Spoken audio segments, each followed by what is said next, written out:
Hi, Shamara. Let me know when you can hear me. It says it's connecting the audio. So hopefully we get that. Just a moment. Going. I'll make sure everything on my side, audio-wise, is good. All right, so that's plugged in there. There we go. Perfect. Oh, you still can't hear me. That's weird. There we go. Something in my audio changes when you connect too. I don't know what it is. It's very slight, but it's like I can hear a like a little whispery sound that changes. How's it going? Sleepy today. Oh, it's a sleepy day. Did you change your hair? Or just I've never maybe seen it like half up like that. It's very pretty. Oh yeah, I think I just probably just have it back. I Yeah. twisted it the other week, so Oh, yeah. Well, it's pretty. I like it. thank Well, you. I love that style personally because it's like it's out of the way, but like I still get to have it down. So it's like, you know, I feel like when it's in my face or like too down, it's like annoying if you're doing a lot of stuff. But I like that because it's like it's up and away, but then you also get to have it like down and long. So it's very pretty. I like it. Thank you. It's my summer do. I like to have it Oh, that braided and makes sense. away for swimming and Right. Yeah, too absolutely. That hot. totally makes sense. Yeah. Oh, that's really smart. It's a little more like convenient and easy and because in summer, yeah, you're like biking and at the beach and like all the pool days and everything. So it's like a little easier to take care of. Manage Yeah. for sure. I don't Nice. wanna last thing I wanna do is blow dry and flat iron. Right. Yeah, a little easier, but also probably a little bit cooler too, I It would think. is Yeah. cool. Nice. Very nice. Well, I'm sorry you're a little bit sleepy today. We can maybe use that with some of our characters. We were working a little bit on creating some character voices, tiptoeing into, dipping your toes in the water of some dialects and accents last time. So I'd love to hear maybe any of your thoughts on what stuck with you from that. Things that you were like, okay, this is working well for me. This is a little more of a challenge. Some of those reflections on how that last session went. I don't know. I mean, I think I had fun our last session. Yeah. Um, You were definitely brave. I loved that you were like, I'm just going to try these things that are a little scary and pretty tough for me. So I loved that, just like enthusiastically being like, all right, we're going to go for it. yeah, I'm just less shy, I guess, than I was initially. I think Mm. that I find that I get when I'm anxious, I really suck at everything. So Oh, hey, that's fair though. Like anxiety is very crippling. So I definitely get that. Where it's like if it's too scary. So yeah, it can be a balance. I think so. Something I'd recommend is try to see if you can harness those emotions and then utilize them for the character.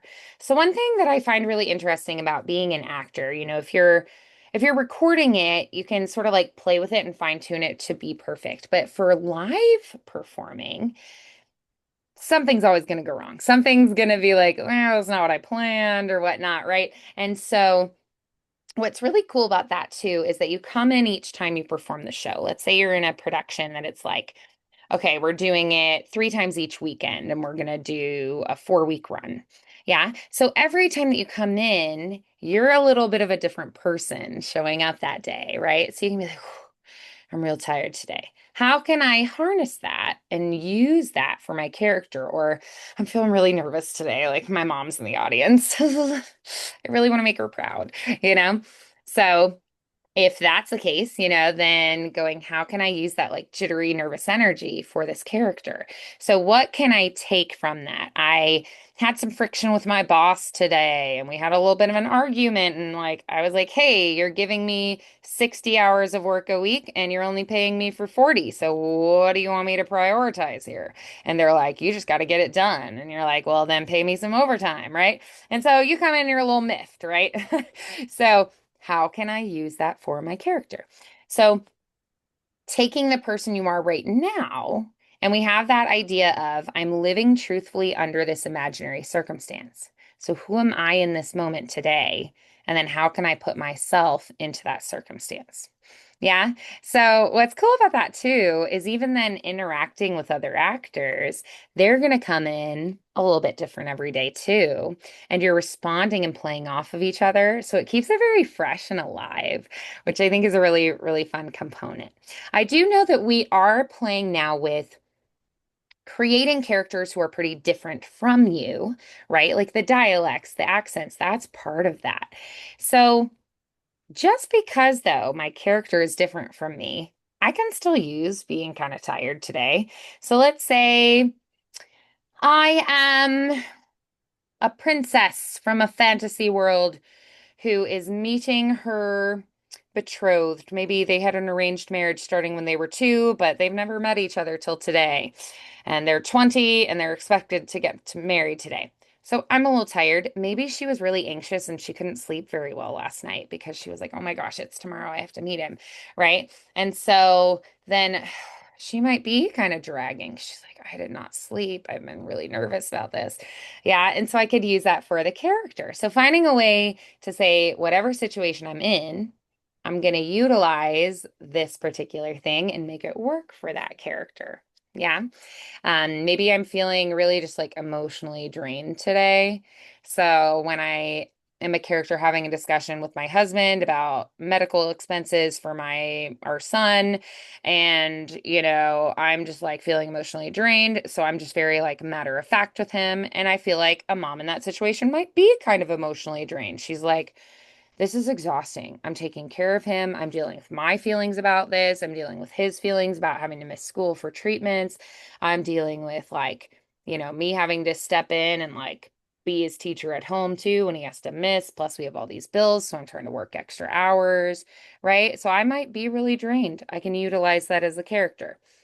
I could be like, I get to go on vacation next week. Yay. So I'm feeling kind of pumped and jazzed, right? And then, like, say my character, she's just starting her first year of college and she's like really pumped and excited about it, right? She could also be like a little nervous or something, but she could be like excited jitters too. So I could use that and be like, oh, I'm embarking on this new adventure and phase of life, right? So I could just use that. So whatever it is coming in, I'm going to see how I can utilize that for the character. All right, so I'd love to play still with some characters very different from you, where we're creating these different voices. So what dialects or accents today do you want to focus mainly on? Are we wanting to do like the Southern American dialect? Or are we wanting to play with any other English dialects like a BBC London, England feel, or a Cockney, or a Irish, right? So do we have some other English, like other country English sounds we want to play with? A totally different accent, like a Spanish, like with those rolled R's, or like mm, how they have like they do their vowels a little bit differently than we do. Like it's always the same, right? So what are you thinking? What are you feeling? I apologize. I'm That's okay. probably just British, maybe. I don't know. Okay. Yes, absolutely. So if we're thinking more of that like standard British, we usually go for more of that BBC, like London kind of sound. So more like what they would be taught in school for their radio announcers, for their TV, like newscasters, things like that. Yep, like a non-regional British. Exactly. Exactly. It's like as neutral as it can be. It probably sounds a little bit more maybe like educated sounding, because it would be what you'd be learning in speech classes, that kind of thing. So, absolutely. So, we're going to go for that kind of sound there. So you could think like BBC shows, like actors talking kind of general sounds. You will have characters sometimes who it's very specific where they're from. So then they'll sound a little different. Um, but if it's not specified, it's probably going to be that kind of standard British sound. Yeah. Cool. All right. So, do you have a particular character or a particular script you want to work off of? Or should we find something new and fun to work with? I say let's just do some. I don't really have anything in mind, honestly. I Yeah. apologize. Like No, I you're woke up at good. 3 this morning and I'm just like, Oh driving. my Yeah, gosh. That's kind of awful. uh, 3 a.m. struggle Well, is very real. that's like my bad flight days, and it's like I have to be there to fly at 6 a.m. or something. And you're like rolling up out of bed at 3, load up the car, and drive there, wait around. And I was awake like it was like 8 a.m. I was like, like Oh, right. You're like, I'm peppy, I'm good. And then you get to the end of the day and you're like, oh. You're really like, left. this is why I get up a little later. Oh, yeah. So I'm Okay. sorry. It's That good. I can help make some more of those choices. Yeah. So let's talk first a little bit about what do we do when we're making that British sound, right? So what are some of the ways that we can have that kind of standard British accent? What are things you hear? For instance, how do they do their R's? maybe like a soft kind of like. Yes. Yes, I love that. Yes. Softer R's. Hard R's are going to be more the car is outside, right? Or like the Irish, right? They have I feel like even a harder R than we do in America, right? They really utilize that. But for British, yes, a softer R. Now it's interesting because when the R is at the beginning of a word, like um reindeer is a good example of like I do the R at the start of a syllable or a word, but then deer at the end, like American, reindeer. I'm not going to do that. It's reindeer, right? So the R's that are at the end of a syllable or the end of a word, we're going to make those soft, but we have harder R's when they're at the beginning of a word or a beginning of a syllable. So the R's are really good thing to consider. What about our D's and T's? What do we notice there? Um, probably more pronounced. Yes, I like to think of them as like more crisp sounding, like a t, crisp T. Like we might do like butter, more of like lazy and more of a D, and it's going to be more of a butter, right? A nice clear t, t, t sound. Um, I wanted to point out there is a kind of special rule with the R's. If I have a word that has an R at the end before a word that starts in a vowel, like car engine, right? Where engines has that vowel at the start, right? Or maybe mm,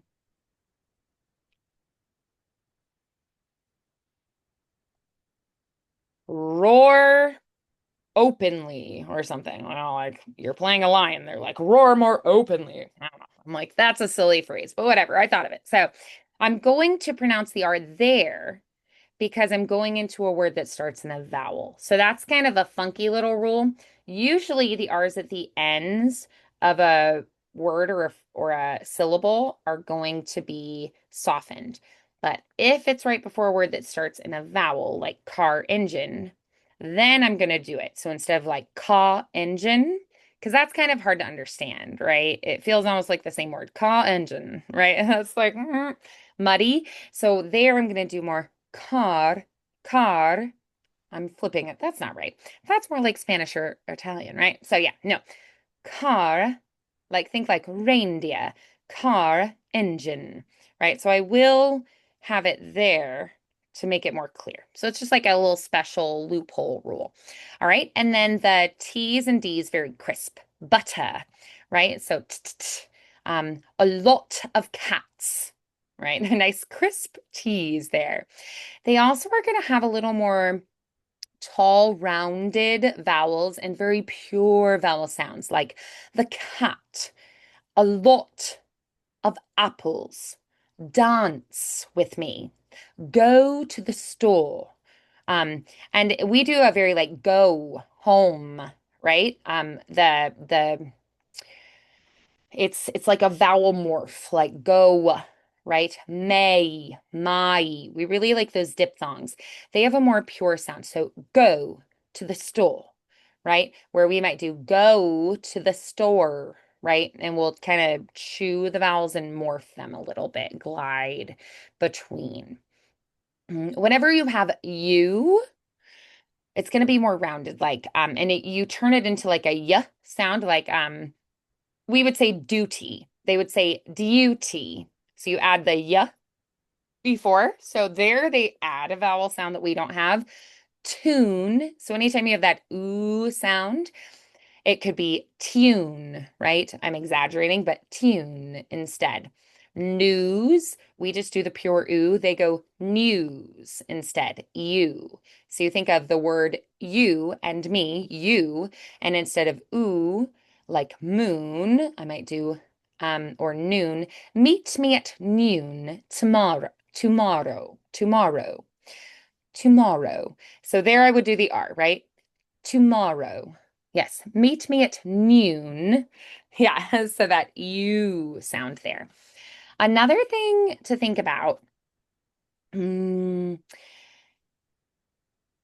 we're going to turn the unstressed syllables to that kind of neutral schwa that's similar to American English, like about, support, right? And we'll have like a neutral, like sound, and then you'll like accent the strong syllable, whereas French is more just like steady and even. They don't have like the stressing and unstressed, stressing, unstressed. So that actually is very similar to American English, the same there. Um, it's more legato, like more smooth and flowing. American English can be more bouncy or more nasally, and we're going to think more of a smooth flow. Yeah. Um, Hmm. The L tends to be darker, like ball. It's gonna kind of fall more like in the back, like ball. It's gonna feel like it kind of settles more like deep and dark and back here. Milk. I normally would have the L be a little brighter. Milk in American English, milk. It's gonna fall back a little bit more. If you are going to be like a regional variation, like Cockney or something, might have glottal stops like water instead of water, right? Water. Um, yeah, so you might have those glottal stops depending on regional differences. So, yeah. All right, so let's try with some of those thoughts there. Let's do the sentence, I can't go to the park tomorrow. I like when I'm working on dialects and accents to write these out the way I'll say it so that I visually see that. It's just another way to reinforce. So it's like I've got the doing of it, I've got the hearing of it. I'm trying to incorporate as many learning style differences as possible. So I might write this out for myself, like I can't. I might write out the more open ah for myself, right? So I might, and then like pock, I might do the ah, take out the R there, and then tomorrow. I feel like they're gonna round more in the more. So like tomorrow. Um, if I'm a little more like, I'd probably do more like, t if I did more the ooh, tomorrow, that would sound weird. So more like an there, tomorrow. I'd probably do the o at the end, but with less diphthong than Americans. So maybe more Moro, like that, not like O-W-O, like that, but more O, tomorrow, right? So I can't go to the park tomorrow. So thinking of how would I write that out? And sometimes I'll do what I did there where it's like, I'd probably write it slightly different. Yeah, differently than I have it there. So let's try that phrase just in your American English first, and then you're going to take it slowly and try to do more of the British pronunciation there. I can't go to the park tomorrow. Yeah. And then I can't go to the park tomorrow. Yes, nice. I can't. So it's much more, you feel how it's very open. We're more smiley and we bring the tongue more forward in American English, more bright and forward. And for them, it's going to be a little more kind of like a yawn feeling, opening back here. Tomorrow, I'm feeling that open. So a little bit taller, more rounded lip shapes. Very nice. Let's try what do you think of the weather? All right, so say that like an American first. What do you think of the weather? Yes. So what if I was doing more of like a Cockney? It might be more like what do you think of the weather? Right? So I could do more maybe like this. So try a little more Cockney with this one.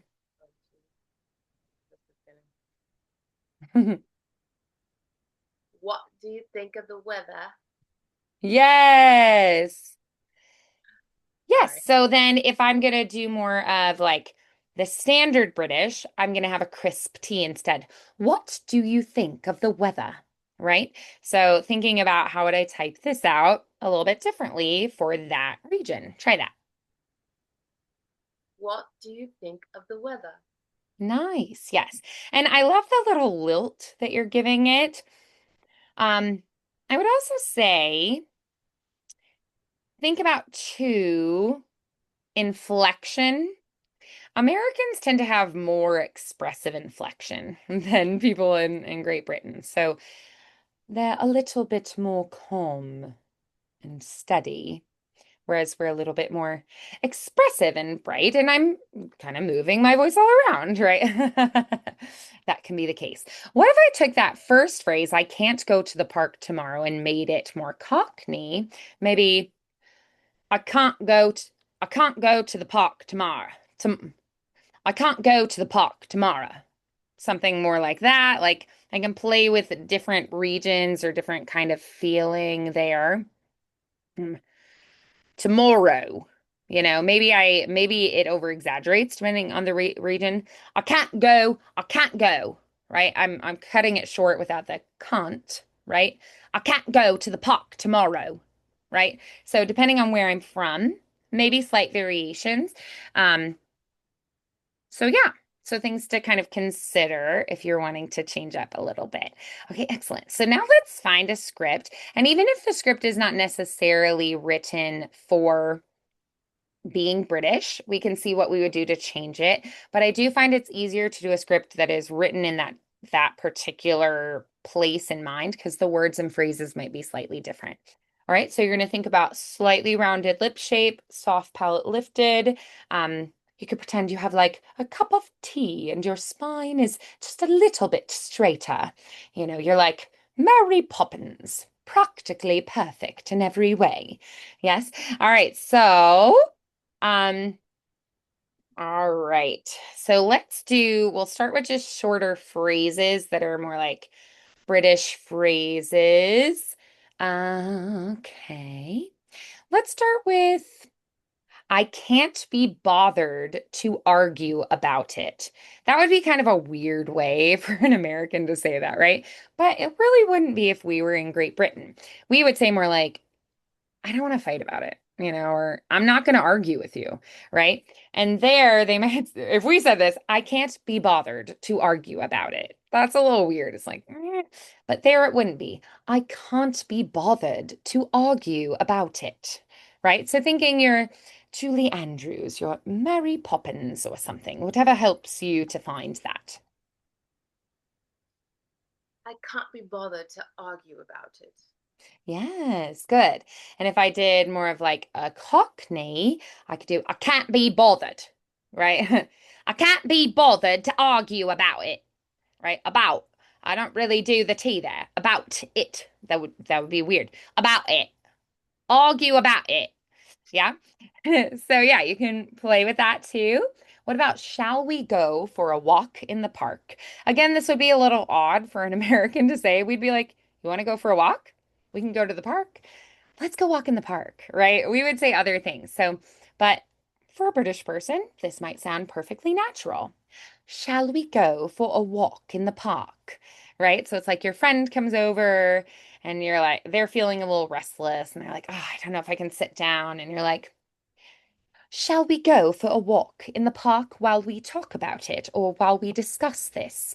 Right? You can share while we walk. It'll work out some of that nervous energy. So let's try this phrase. Shall we go for a walk in the park? In the park. Park. In the park. So I think it's not quite like a Boston, like park the car, you know? It's going to be more, instead of like, here, more, ooh, back here, ooh, park, park. Try, aha. Aha. Yes, and you feel that open space. The park. The park. Exactly. Shall we Shall we go? go for a walk in the park? Shall we go for a walk in the park? Nice. All right. So then I feel like this is a phrase you could say in America too. It's not what you said, it's how you said it. But how would we say it if we were using a Great Britain sound? It's not what you said, it's how you said it. Maybe you can channel your Hermione Granger or something. It's not what you said, it's how you said it. Exactly. Maybe Ron hurt her feelings or something and she's snippy now. Yes. All right. Okay, so this will be a fun one. Like water, right? That's a fun word. So frightfully, that's a great example of having to do the R, right? So the water was frightfully cold this morning. The water was frightfully cold this morning. Yes, and then morning, instead of we would say like morning, we've got that morning, morning. So we just kind of neutralize that little R sound. It's like you're not there. One thing I sometimes tell people is think of swapping the R for an like water instead of water, water. That can sometimes be helpful to think of replacing it with that. All right. So in America, I could also say this phrase, I didn't realize it was yours, you know? But a lot of people would say yours or yours, right? So how would I say this if I'm in England? Maybe I didn't realize it was yours. I didn't realize it was yours. Yes, good. Can I have a little more crisp teas there? I didn't realize it was yours. Nice, yes. Can we have now a little more of that, just like very flowing? I didn't realize it was yours. Whereas Americans might be a little more like punchy and choppy. I didn't realize it was yours, and like a little more inflection. I didn't realize it was yours. More flow. I didn't realize it was yours. Yeah, it almost feels like similar to singing because it's a little more elongated vowels and a little more flowing. Yes, nice. All right, so this is a phrase we probably won't say in America. Would you care for a spot of tea? I don't think I've ever said that in life. So, yes, so would you care? There we might do like a kea kind of a feeling, kea. For, again, you can think of like foa instead of for, right? A spot, nice crisp teas of tea. Yes, so would you care for a spot of tea? Would you care for a spot of tea?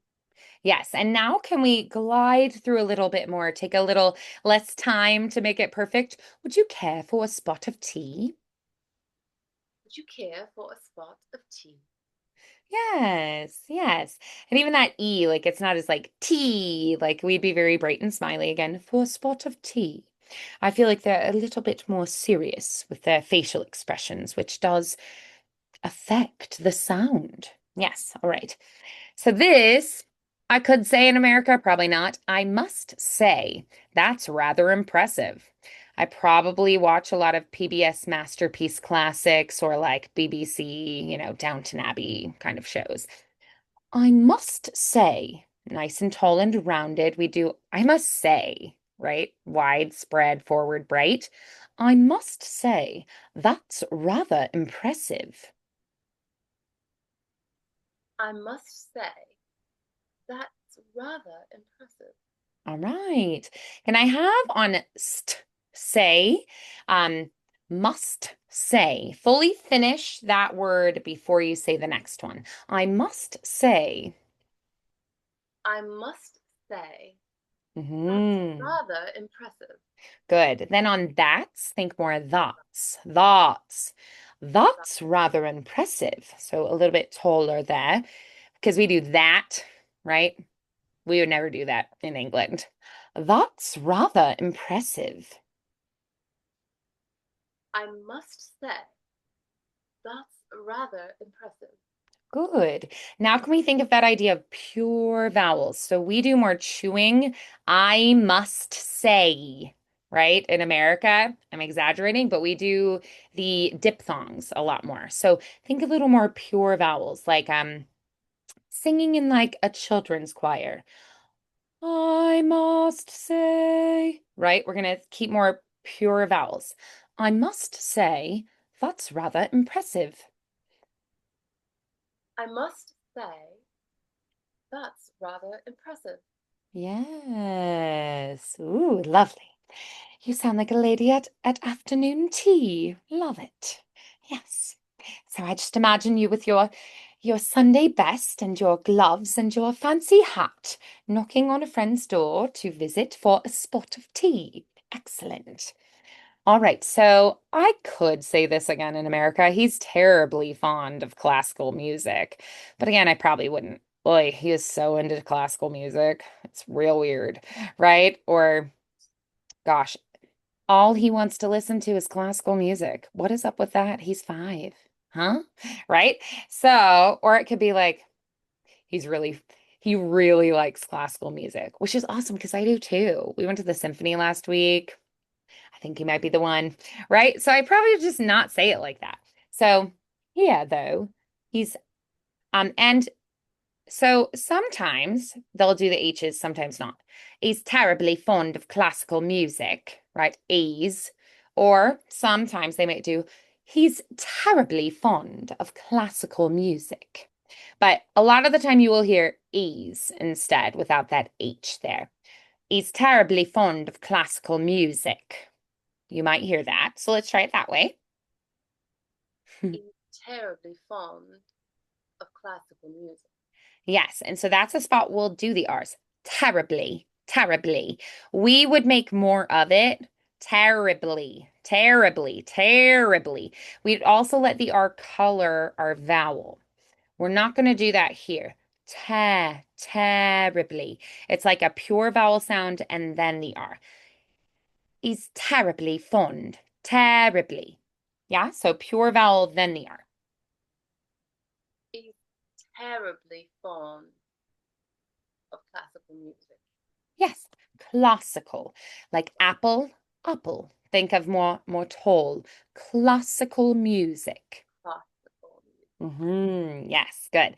All right, so let's try with the H now. He's terribly fond of classical music. He's terribly fond of classical music. Yes, good.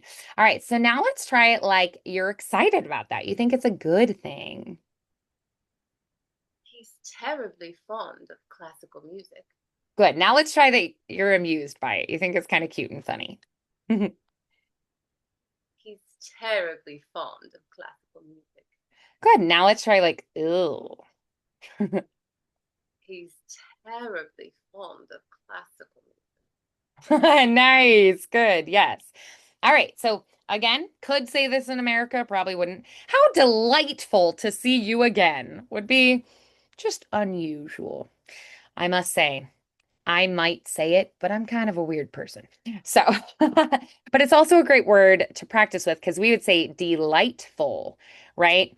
So here we're going to think more duh, Delightful, because that's our unstressed syllable. Remember those neutral schwas?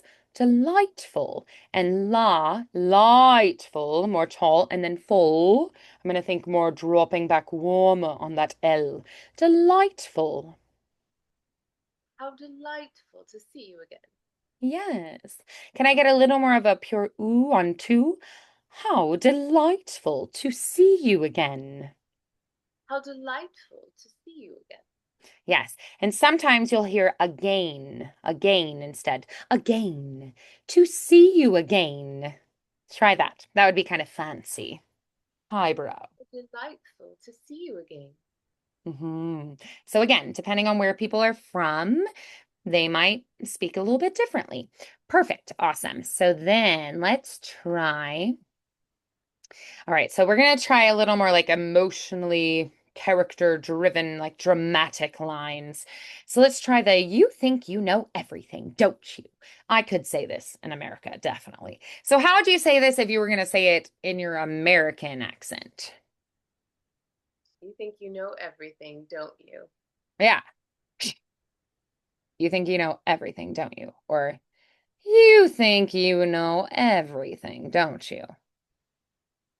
You think you know everything, don't you? Right? I could be talking to my 3-year-old, and that's kind of funny. Right? Now, if I'm British, how would I say this differently? You. So we have you, right? We're more like, and we're going to play with that like bright, wide you. I'm probably already tall and rounded there. Think. Nice crisp K. You know, very tall, rounded everything, everything. So instead of like everything, like more chewy, everything, don't you? Nice crisp T there. You think you know everything, don't you? Try that one. You think you know everything, don't you? Nice. Yes. All right. So let's do it like you are perturbed with this person. You think you know everything, don't you? Now let's try like you're just like, you know what? You think you know everything, don't you? Right? I don't have the energy to fight with you. Yeah, let's try that. You think you know everything, don't Nice. We slipped a little into the Southern that we were working on before, and then you corrected it. Love that. And it's tricky because the like slow, low, deep South drawl is very similar to British. It has a lot of similarities. And so it sometimes can be easy to kind of slip in and out of that. So good self-correction. All right, so there's more to this than you understand. That would be unusual in America, but I feel like you could say it. Um, so I feel like if I was British, it would probably be less emotional than if I said it as an American. There's more to this than you understand, but there it might be more like there's more to this than you understand, right? A little more like elegant, aloof. There's more to this than you understand. Yes. I have noticed with some of the British people I know, they can be a little like judgy sometimes and kind of like look down a little bit, a little condescending at times, a little haughty, which honestly I find amusing when they do it. Just a couple of them. I'm like, I can be a little like that. So that there's more to this than you understand, right? Kind of condescending. I feel like there are quite a few characters like that too, like if you think of plays and things. So kind of fun. Like what if they're a little more, they're like, my grandfather was descended from aristocracy. So the bad guys And always. yours worked the docks as a fishmongerer. All right. Ooh, okay. I could say like a Marvel movie. I was born to do this, and I won't stop now. So, how would I say that if I was British? I was born to do this, and I won't stop now. Maybe it's like Downton Abbey, and you're the youngest, and you're telling your father, Father, the world is changing. I will wear pants. Right? You can't stop me. I'm running away with our Irish chauffeur. Right. She's a very modern young lady. So I could see her saying something like this. So let's try this line. I was born to do this. I don't know, that wasn't good. Sorry. I was I was, born to do this. Think I was, of the elongated vowels, I think is going to help here. I was born to do this, and I won't stop now. Nice. Yes, good. All right, this phrase I feel like helps a lot with the crispness. Better late than never. Better late than never. Yes, I like that. Um, so in American English, a lot of the time we would connect or like allied, glue those ends together than never. Better late than never, right? Than never. It's almost like one word. And I really liked how you took the time to do than never, where you made it a clear separation of the two words. Really nice with those clear final consonants. Excellent. All right, let's try don't touch the buttons. A strange phrase. I don't think I have ever said that. But yes, it's a good one to practice for this British. Don't touch the buttons, right? Maybe I am handing out buttons, votes for women, right? Don't touch the buttons to my little child who came with me. No, slap their hand away. Ooh, ooh, right? Go play with your friends. Don't touch the buttons, right? Or I'm sewing buttons on their new jacket, right? So don't touch the buttons. Nice and crisp. Don't touch the button. Nice. Let's see if we can do it a little bit more briskly.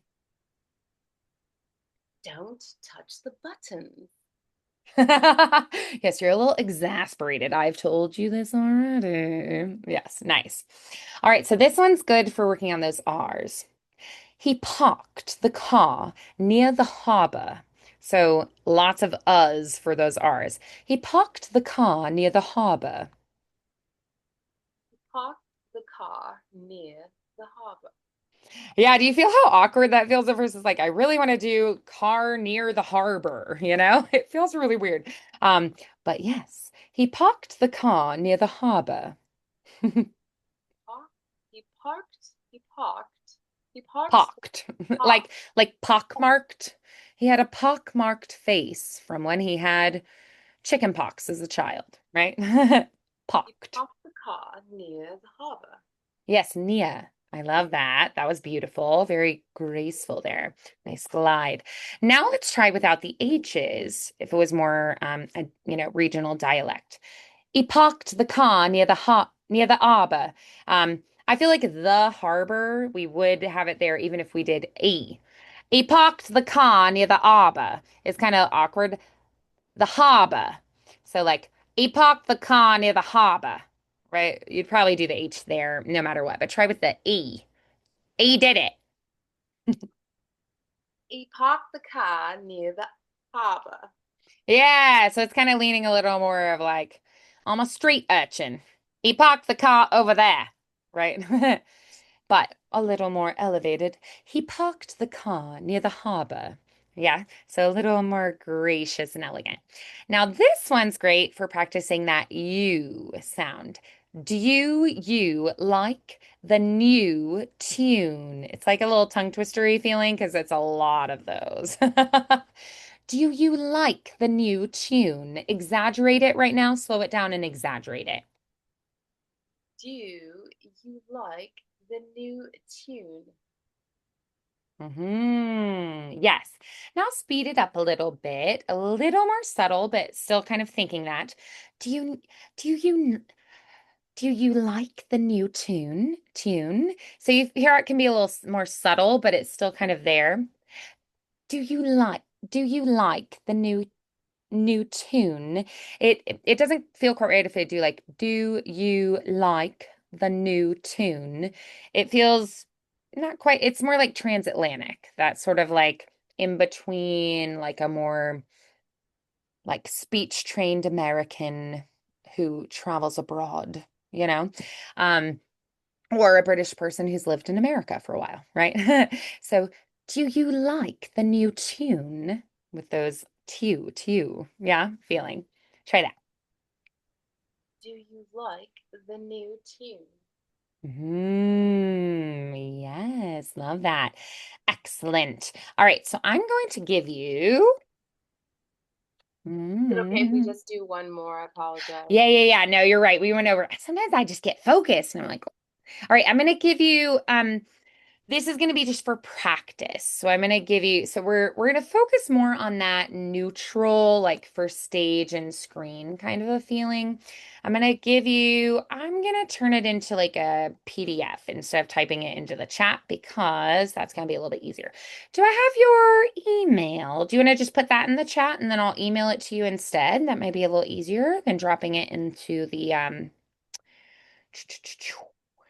the chat here. Either way's fine, but yeah, I'll just email it to you and that way we can wrap up right now. Very nice work today. What were maybe the one thing that you were like, "Oh, I didn't think about that," or I haven't really like got that in my head yet. And you were like, "Okay, I gotta do that when I'm working on this accent."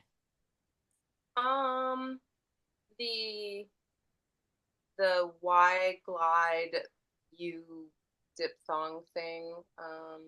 I noticed that, but I never really thought about it. So I mean, I like that. And then Mm. Yeah. Okay, what was maybe something you improved on today? just the fact that I gave a British accent a shot. I usually talk myself out of it because it Oh, sounded different. yeah. You're like, yeah. Aw. Yeah, I'm I mean, really glad you gave it a shot. You dove in. You're like, all right, I'm gonna be brave. I'm gonna tackle this. I'm gonna get it. Love it. And then what would you say is maybe the thing that's still the most challenging about it? um, I think